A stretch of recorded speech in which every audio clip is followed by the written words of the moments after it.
And when I say the woman, you should not misunderstand me. Many men behave just like the woman. In love, everybody behaves like the woman. You would like to take the jump into the unknown, and you don't like to renounce the known. You want to move on two boats together, and they are moving in different dimensions, diametrically opposite. You want to be yourself, and you would like to have a new life also. You ask the impossible. You want to cling whatsoever you have, and that very clinging is preventing you from growth, and you would like to grow also. No, both are not possible together. When you wait for my glance, you wait as you are. When I come and knock at your door, I have come to destroy you as you are, because I know only then the hidden within you will be released. Then you become afraid. People like freedom, but they are fearful also. So when the freedom is not there, they think about it, they dream about it, they fantasize. But when freedom comes, they become afraid, because freedom brings with it many more things than they ever thought about. Freedom brings insecurity. Freedom brings adventure, but insecurity also. Freedom brings a bigger sky. It gives you wings, but then the bigger sky can be dangerous also. Freedom is very dangerous. To live in freedom is to live dangerously. You come to me, you seek freedom, but deep down I see you are also asking that don't make us free. Please don't push us into freedom. Let us cling to you. Let us depend on you. And you go on asking and praying that give us freedom. By one hand you ask, by another hand you deny. One part of you says yes, another part of you goes on saying no. Have you watched your mind? You say yes, no together. Maybe one is a little louder and another is not so louder. Maybe you are very cunning and you don't listen to the other when you say the one. But just be a little watchful. Whenever you say yes, just by the side lingers the no. Then you are in a constant conflict. You would like, I should come at your door, but then you close the door. Because I will come as I am, not as you expect me. I will come as I am, not according to your dreams. And always remember to find small causes for things that happen in you and around you. Sometimes you start asking for very deep and great reasons which are not there. And particularly in the West, everything, because of the 200 years of psychology and the training in psychology and psychiatry, and the knowledge of psychology has become common knowledge. Everybody knows about it. About small things which have nothing much in it. Simple facts. People go on digging deep and they go on bringing things which are not at all connected. Just this morning I was reading an anecdote. A psychoanalyst and a friend were standing, looking at the sky through the window, discussing something. Then the psychoanalyst said, remarkable, look, some work was going on. A building was to be demolished and few laborers were working with barrows. He said, look, 12 persons are working with the barrows. 11 are pushing them in front of them and one is pulling it. 11 pushing, 1 pulling. There must be an explanation for it. There must be some deep-rooted inhibition, or something happened in childhood with the parents, something to do with the primal. There must be some deep-rooted problem involved. We must go and ask. So they went down. They stopped the laborer who was pulling the barrow behind him, and he said, please, just help us to discover something very deep-rooted in you. 11 persons are pushing their barrows in front of themselves. Only you are pulling your barrow. There must be some explanation for it. Something tremendously traumatic must have happened in your childhood. A deep repression, obsession, compulsion, some complex. Please tell us something about it. What do you feel? The laborer looked at them and said, blimey, governor, I just hate the sight of the thing. That's all. That's why I'm carrying it behind. Just hates the sight of the thing. There is nothing to it. You are just a woman. Go beyond it. Man has to go beyond his manhood, and the woman has to go beyond her womanhood. And when you are neither man nor woman, then you will be able to allow my glance to reach to the deepest core of your being. Then you will be able to open your doors. Then my knock will not go unanswered.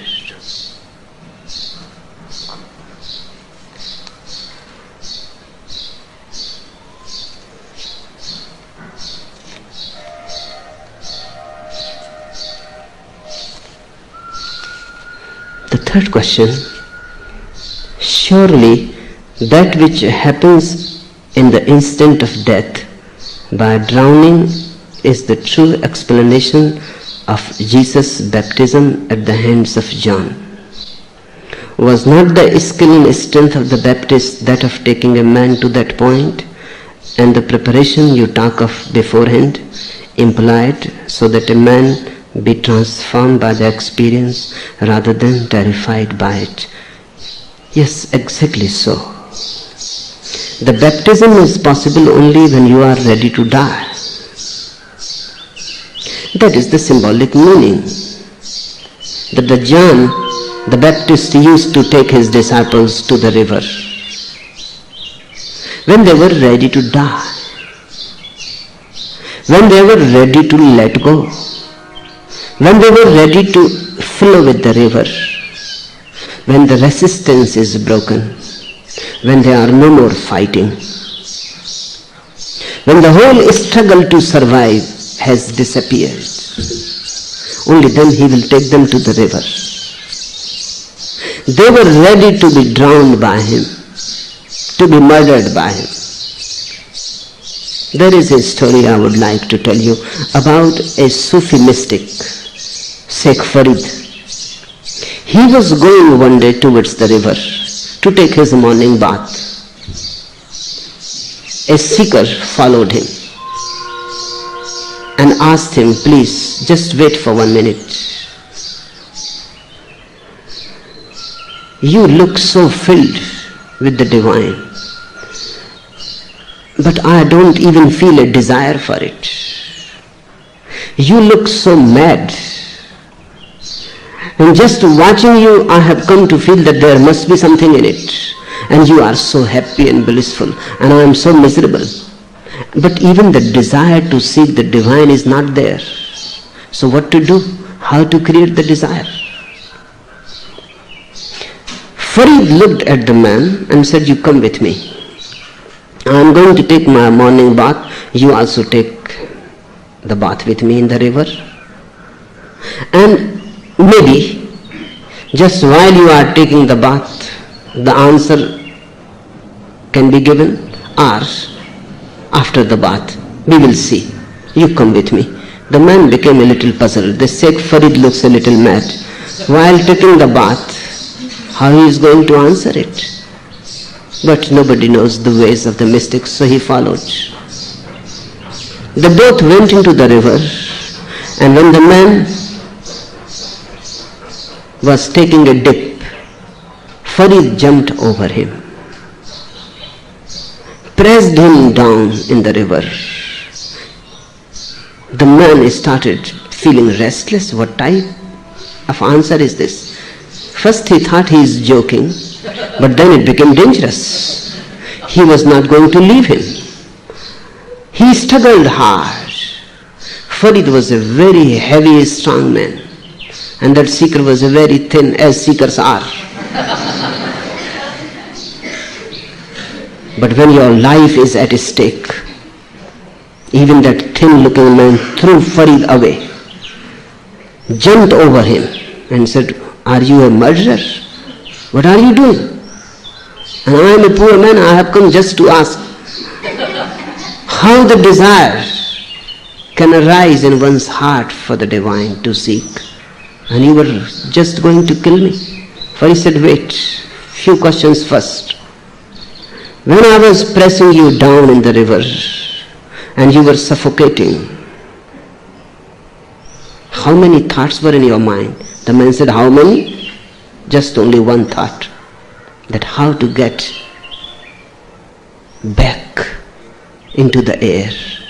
Just a breath. And Farid asked how long that one thought stayed. The man said that too didn't stay long enough, because the life was at stake. Thinking you can afford when nothing is at stake. Life was in danger. Even that thought disappeared. Then it was not a thought to come out of the river. It was just my whole being. Farid said, you have understood. This is the answer. If you are feeling suffocated in this world, pressed from all sides, and if you are feeling nothing is going to happen in this world except death, then the desire to seek the truth or God or whatsoever you name it will arise. And that too will not long by and by. That desire is no more a desire, it becomes your being. The very thirst becomes your being. I have shown you the path, said Farid. Now you can go. Just try to understand the whole situation in the world. If it is already destroying you, jump out of it. The real question is not how to seek God. The real question is how to understand that where you are thinking life is, there is no life but only death. John the Baptist or anybody who has ever baptized anybody else, who has ever initiated anybody else, who has brought anybody to the world of truth, out of the world of dreams, has to prepare you for death. Yes, that is the meaning. That by baptism, he was saying your old self is gone down the river. You are no more the same. A new identity arises. Now you have a new nucleus. Function through it and don't function through the past. The same has been done by the initiation of fire. In India, the initiation of fire has been used traditionally, not of water. There are few side currents which has been using water baptism also. But the main current in India has been using fire. So in every master's house, what they used to call Gurukul, the family of the master, there was constantly burning a fire in the middle of the house, a constant burning fire, 24 hours. And all the teachings were delivered near the fire. By and by, the fire symbol became deep-rooted in the disciples. There is a beautiful story in the old Upanishads that when a disciple, a very famous disciple, Svetketu, was with his master, the master waited for 12 years and won't initiate him into the mysteries. And the disciple served and served, tended the fire in the house. 24 hours it has to be alive. It is said that the fire itself became very much worried about this Svetketu. 12 years he has been serving the fire, tending it, bringing wood from the forest. The story is beautiful. It says the fire became worried. Even the fire started feeling this master is a little too hard, a little unjust. The fire started feeling compassion for Svetketu. The fire talked to the master's wife when the master was out and said that this is going too much. This Svetketu has been serving so silently for 12 years. He has earned already. The secret has to be revealed to him. You persuade your husband. But the wife said he won't listen. If I say anything, he may even become more harsh. He is not a man who can be persuaded. One has to wait. And he knows how to work and how not to work, what to do and what not to do. And I cannot say anything. It is said that the fire became so much concerned that the fire itself revealed the secret to Svetketu. And when the secret was revealed, the master danced. And he said, Svetketu, I was waiting. Because when the fire reveals itself, that's something. I was forcing the fire itself to reveal it. Because the compassion will arise. Existence is compassionate. I could have given you any day the secret, but that would not have been so vital. It would have been from me. But now, the doors of existence are opened for you by existence itself. Now you are in communion with fire itself. You are initiated by fire. What secret the fire can give to you? The secret of death. In India, we have been burning dead bodies to make it deeply associated with death, so that fire becomes associated with death. And even those who are not seekers, they also know that fire is the symbol of death. One dies in it. But those who know and seek on the path, they know also that one is resurrected through it, dies and is reborn. But in both the cases, whether water or fire, death is the point. One has to die to attain to life abundant. One has to carry one's cross.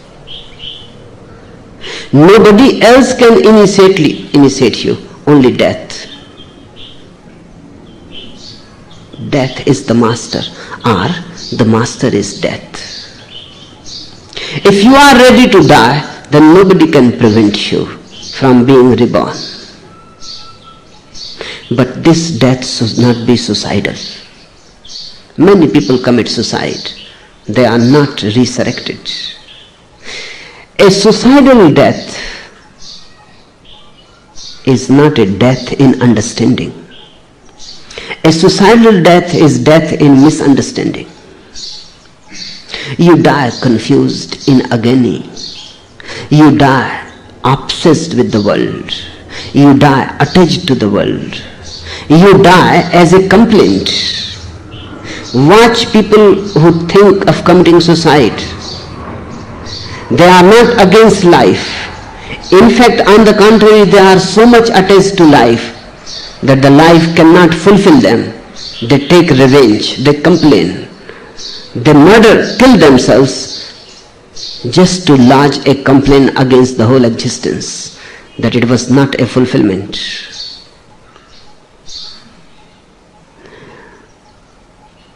They are grumbling. They are saying life is not worth. But while life is not worth, they expected too much. That's why it is not worth. They asked too much. They never earned for it, and they asked too much. It was not delivered. They are frustrated.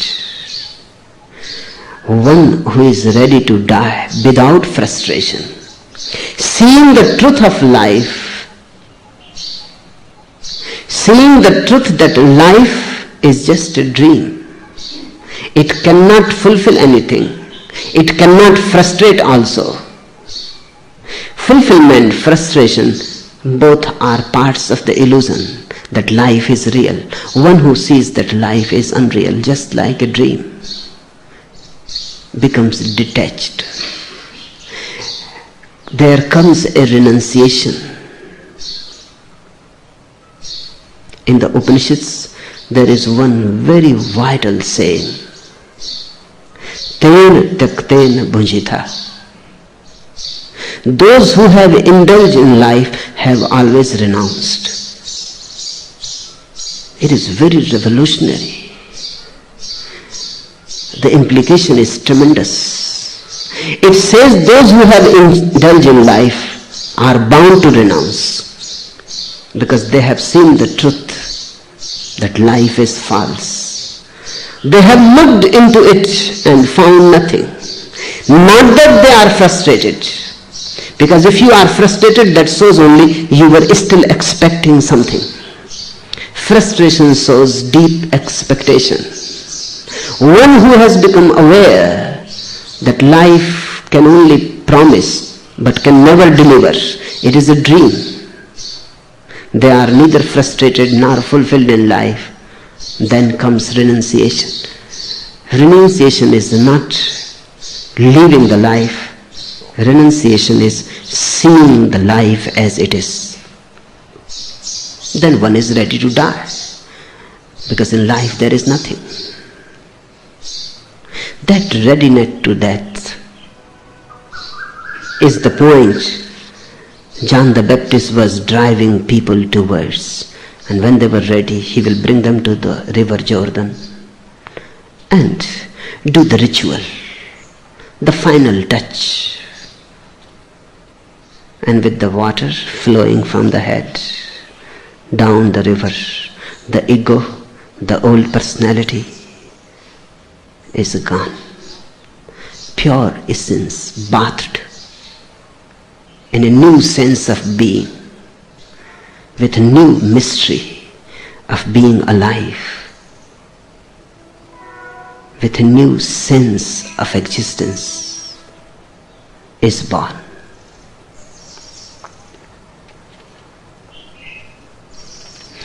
And of course, death can either be a very terrifying experience or tremendously beautiful.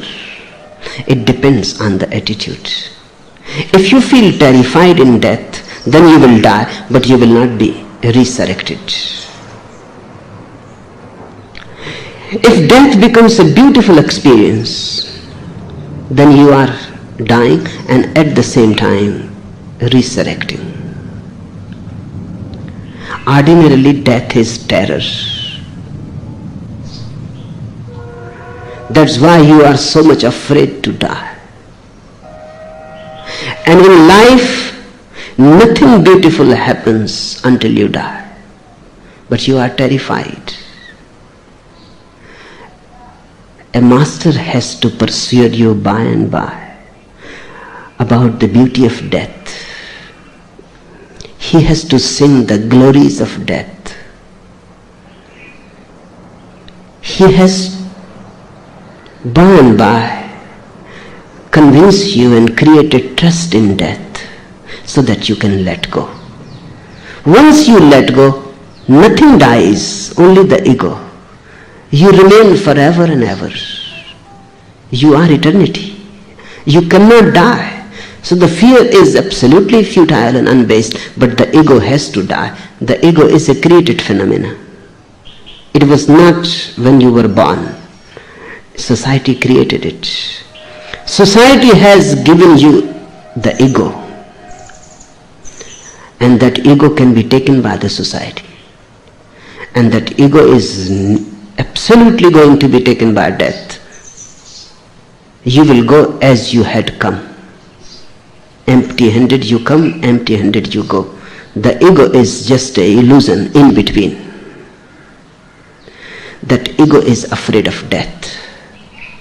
Once you understand that you are not going to die, only the ego, only the disease, you are ready. You are ready for baptism.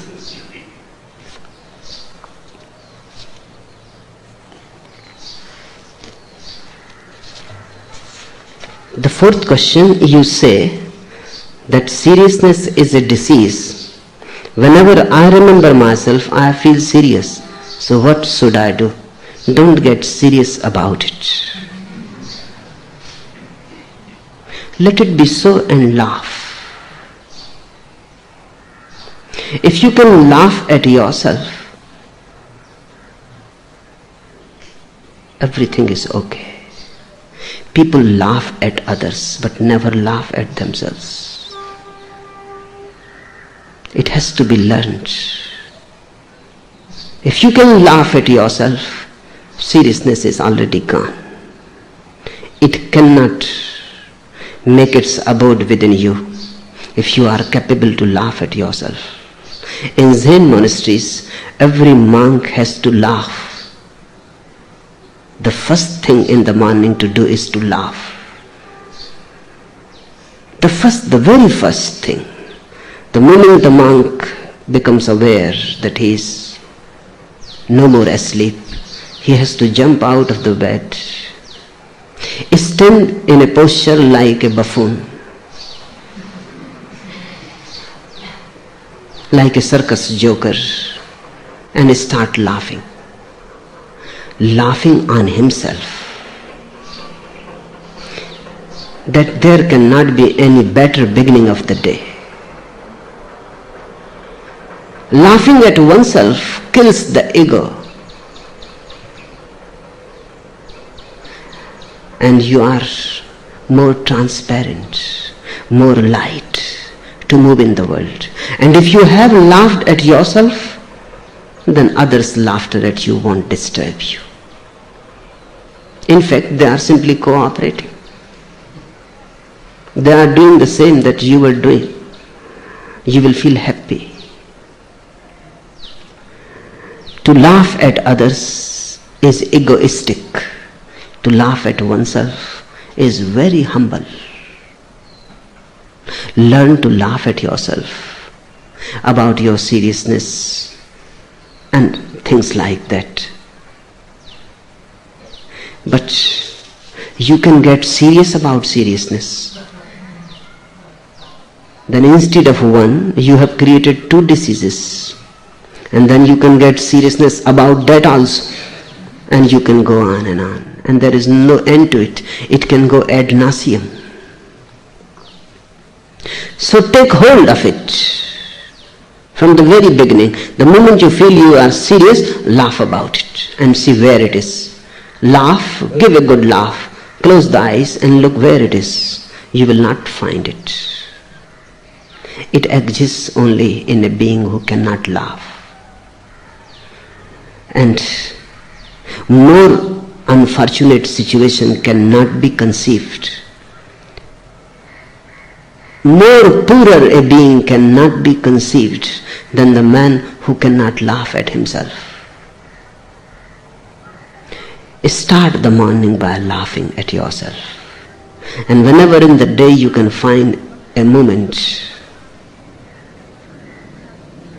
when you have nothing to do, have a good laugh. For no particular reason. Just the whole world is so absurd. Just the way you are is so absurd. There is no need to find any particular reason. The whole thing is such that one has to laugh.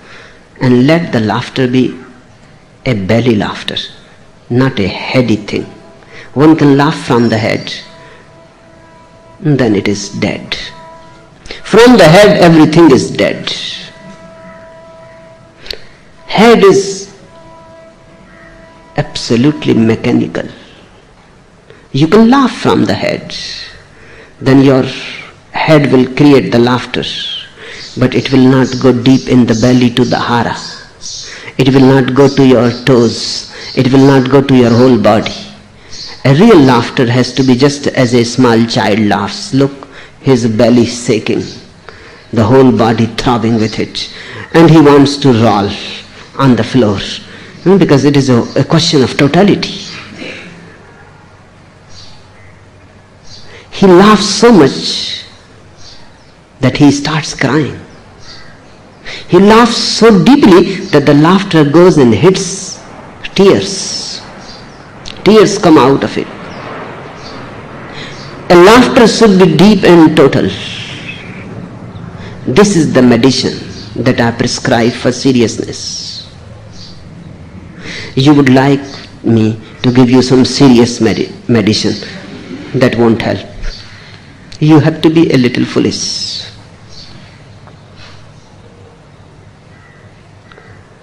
In fact, the highest pinnacle of wisdom always carries foolishness in it.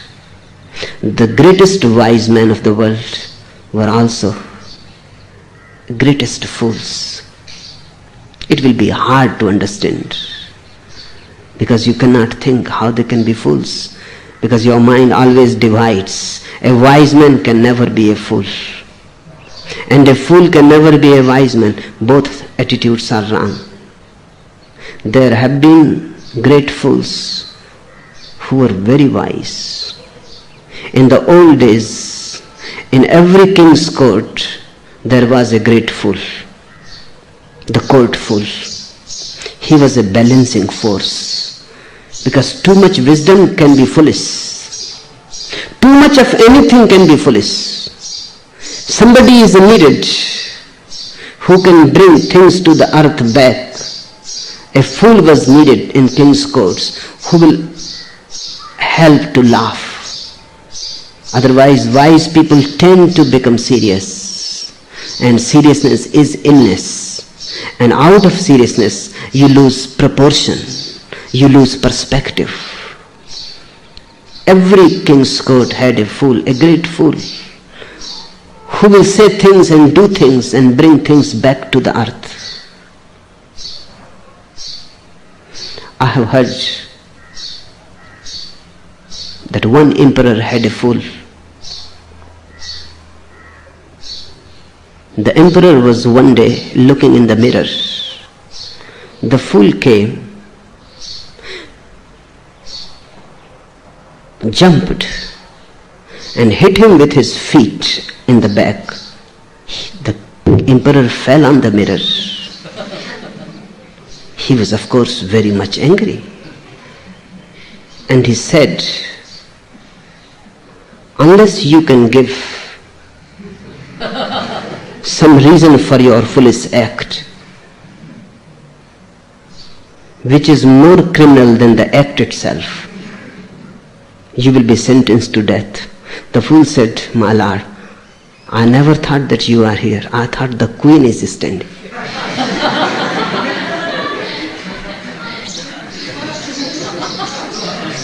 he had to be pardoned because he has given a reason which is even more foolish. But to find such a reason, the fool must have been very wise.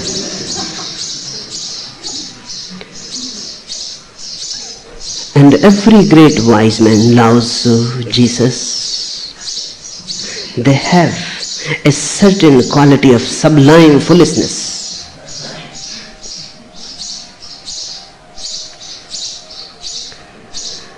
This has to be so.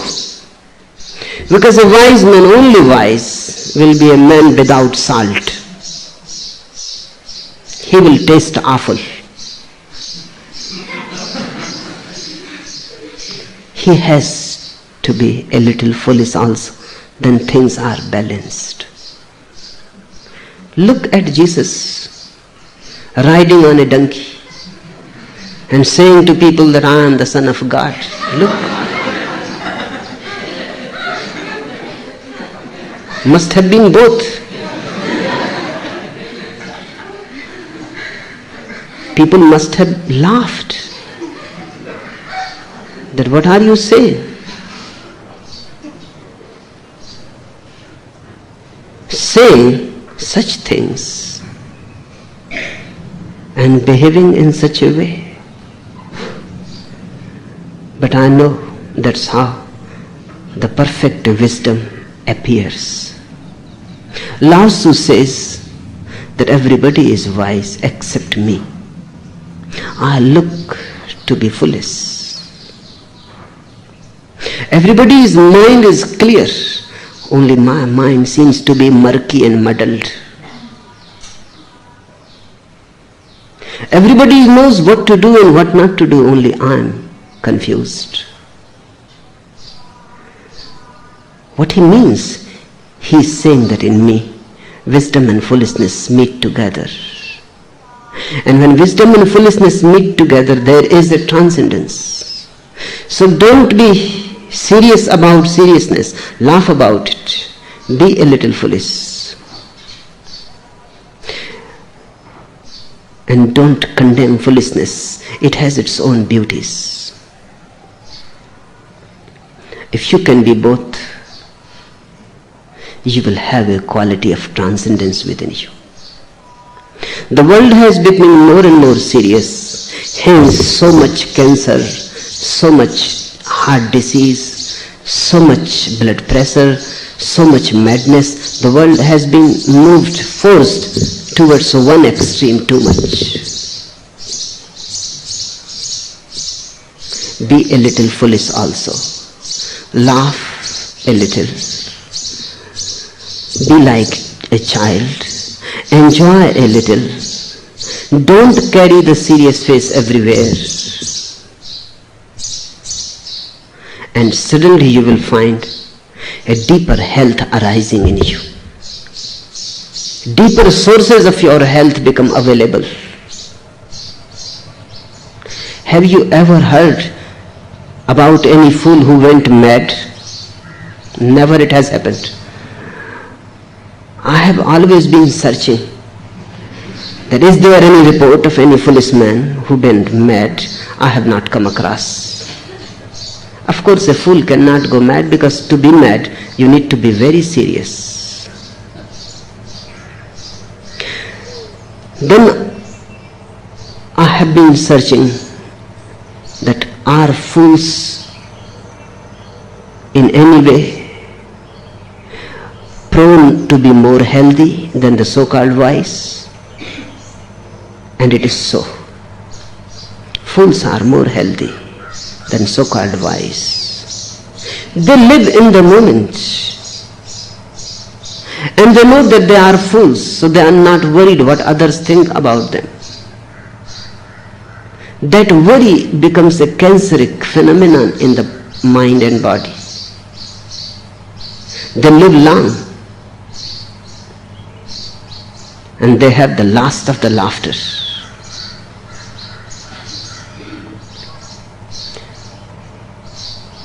Remember that life should be a deep balancing a very deep balancing. Then just in the middle, you escape. The energy surges high. You start moving upwards.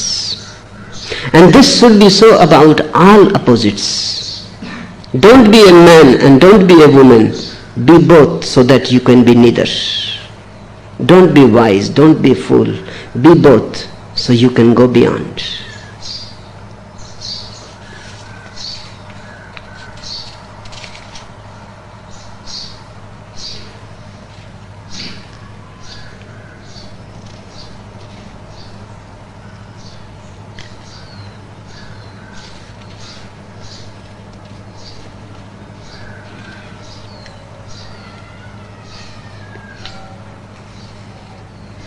The fifth question, please explain why we don't feel the divine which is here now, within, without, which is you, me and all. This is from Swami Yoga Chinmay. Because you are too much and too heavy on yourself. Because you cannot laugh. The divine is hidden. Because you are too tense, you are closed. And these things that you think, that the divine is here now, within, without, you, me, are only head things. They are not your feelings. They are thoughts, not realizations. And if you go on thinking in those lines, they will never become experiences. You can convince yourself by 1,001 arguments that this is so, but they will never become your experience. You will go on missing. It is not a question of argument, philosophy, thinking, contemplation. No. It is a question of drowning yourself deep in the feeling of the phenomenon. One has to feel it, not to think about it. And to feel it, one has to disappear. You are trying absolutely the impossible thing, that by thinking you are trying to realize God. It will remain a philosophy. It will never become your experience. And unless it is experience, it is not liberating. It will become a bondage. You will die in that bondage of words. And then you are too much. Yoga Chinmay's head has to be beheaded, cut completely.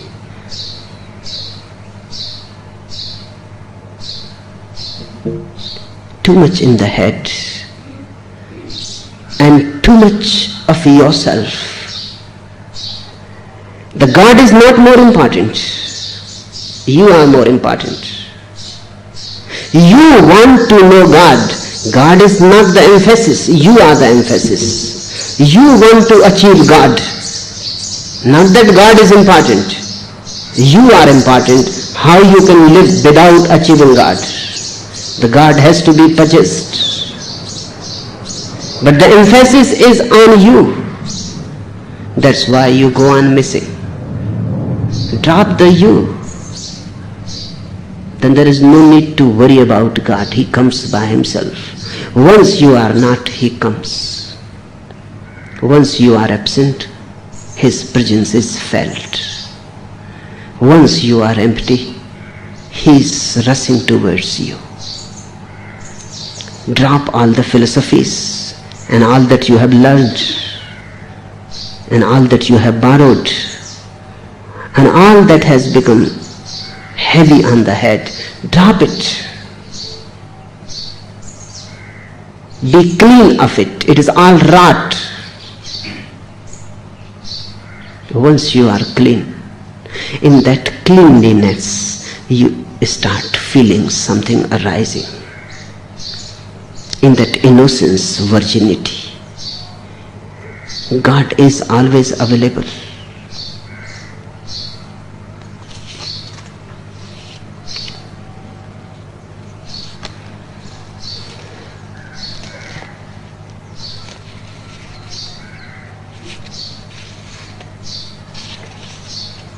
The last question: how is it possible that the mind can go on producing thoughts constantly? And how can we stop that which we have not started? Yes, you cannot stop that which you have not started. And don't try it. Otherwise, you will be simply wasting time, energy, life. You cannot stop the mind because you have not started it. You can simply watch. And in watching, it stops. Not that you stop it. In watching, it stops. It is a function of watching, the stopping. It's a consequence of watching. Not that you stop it. There is no way to stop the mind. If you try to stop it, it will go faster. If you try to stop it, it will fight with you and create 1,001 troubles for you. Never try to stop it. This is exactly the truth. You have not started it. So who are you to stop it? It has come through your unawareness. It will go through your awareness. You have nothing to do to stop it. Become more and more alert. Even the idea that one has to stop it will be the barrier. Because you can say, okay, so now I will try to be aware so that I can stop it. Then you miss the point. Then even your awareness won't be of much help. Because again the same idea is there, how to stop it. And then after a few days of futile effort, futile because it will not happen because the idea is there. You will come to me and you will say, I have been trying to be aware, but it doesn't stop. It cannot be stopped. No method exists to stop it. But it stops. Not that you stop it, it stops by itself. You simply watch. In watching, you withdraw the energy that helps it to run. In watching, the energy becomes the watcher, and the thinking automatically becomes feebler and feebler and feebler. Thoughts are there, but they become important because the energy is not available. They will move around you half dead, but by and by more energy will be coming to the awareness. One day suddenly the energy is no more moving into the thoughts. They have disappeared. They cannot exist without your energy. So please forget about stopping them. That is none of your business. And second thing you ask, how is it possible that the mind can go on producing thoughts constantly? It is just a natural process. As your heart goes on beating constantly, your mind goes on thinking constantly. As your body goes on breathing constantly, your mind goes on thinking constantly. As your blood goes on circulating constantly and your stomach goes on digesting continuously, the mind goes on thinking constantly. There is nothing a problem in it. It is simple. But you are not identified with the blood circulation. You don't think that you are circulating. In fact, you are not even conscious that the blood circulates. It goes on circulating. You have nothing to do with it. The heart goes on beating. You don't think that you are beating. With the mind, the problem has arisen that you think you are thinking. The mind has become a focus of identity. Just the identity has to be broken. It is not that when the mind has stopped, it will not think forever then. No, it will think only when it is needed. It will not think when it is not needed. Thinking will be there, but now it will be natural, a response, a spontaneous activity, not an obsession. For example, you eat when you are hungry, but you can get obsessed and you can go on eating the whole day. Then you will go mad. Then you will commit suicide. You walk when you want to walk. When you want to go somewhere, then you move your legs. But sitting on the chair, if you go on moving your legs, then people will think you are mad and something has to be done to stop. And if you ask, how do you stop these legs which are moving? And if somebody says, stop by them, holding by your hands, force them, then you will be in even much trouble, because the legs are moving now, the hands are also engaged, and your whole effort is how to stop them. Now your energy is fighting with yourself.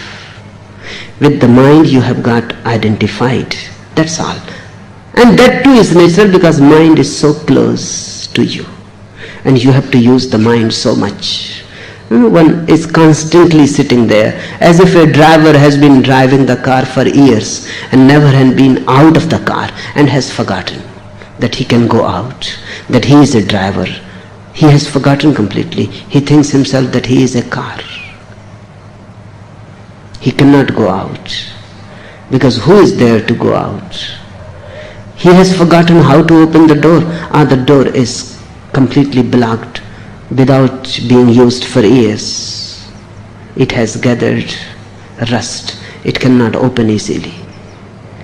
And the driver has been so much in the car, he has become the car.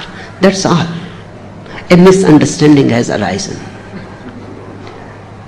And now he cannot stop the car. Because how to stop? Who is going to stop? In the mind you are just the driver. It is a mechanism around you. Your consciousness goes on using it. But you have never been out of your head. That's why I insist, drop a little out of the head, go to the heart. From the heart you will have a better perspective that car is separate from you. Or try to go out of the body. That too is possible. Out of the body, you will be absolutely out of the car. You will be able to see that neither the body, nor the heart, nor the mind is you. You are separate.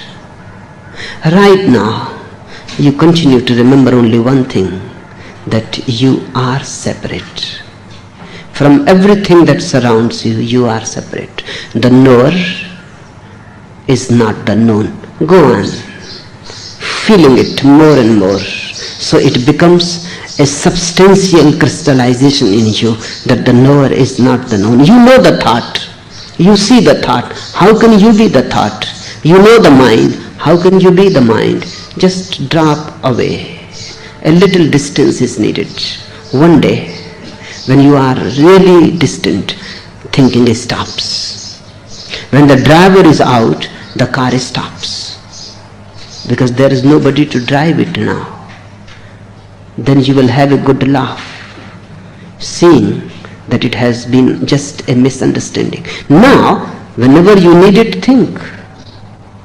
You ask a question to me, I respond. The mind functions. I have to talk to you through the mind. There is no other way to talk. But when I am alone, the mind doesn't function.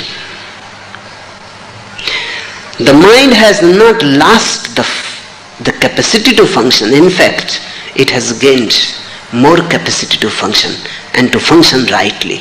Because it is not constantly functioning, it gathers energy. It becomes more clear. So when mind stops, does not mean that you will not be able to think again. In fact, only after that you will be for the first time able to think. Just to be engaged in irrelevant thoughts is not thinking. It is a mad sort of thing. To be clear, clean, innocent is to be on the right path to think. Then a problem arises. You are not confused. You don't look at the problem through prejudices. You look direct. And in that direct look, the problem starts melting. If the problem is a problem, it will melt and disappear. If the problem is not a problem but a mystery, it will melt and deepen. And you will be able to see what is a problem. A problem is that which can be solved by the mind. A mystery is that which cannot be solved by the mind. A mystery has to be lived. A problem has to be solved. But when you are too much in the thoughts, you cannot know what is a mystery and what is a problem. Sometimes you take a mystery as a problem, then the whole life you struggle and it is never solved. And sometimes you think about a problem as a mystery and you foolishly wait. It could have been solved. But a clarity, a perspective is needed. When thinking, this constant inner chattering and inner talk stops and you have become alert and aware, you are capable to see things as they are. You are capable to find solutions. And you are also capable to know what is a mystery. And when you come and you feel a mystery, you feel reverence. You feel awe. And that is the religious quality of being. To feel reverence is to be religious. To feel awe is to be religious. To be so deeply in wonder that you have again become a child is to enter into the kingdom of God. Enough for today.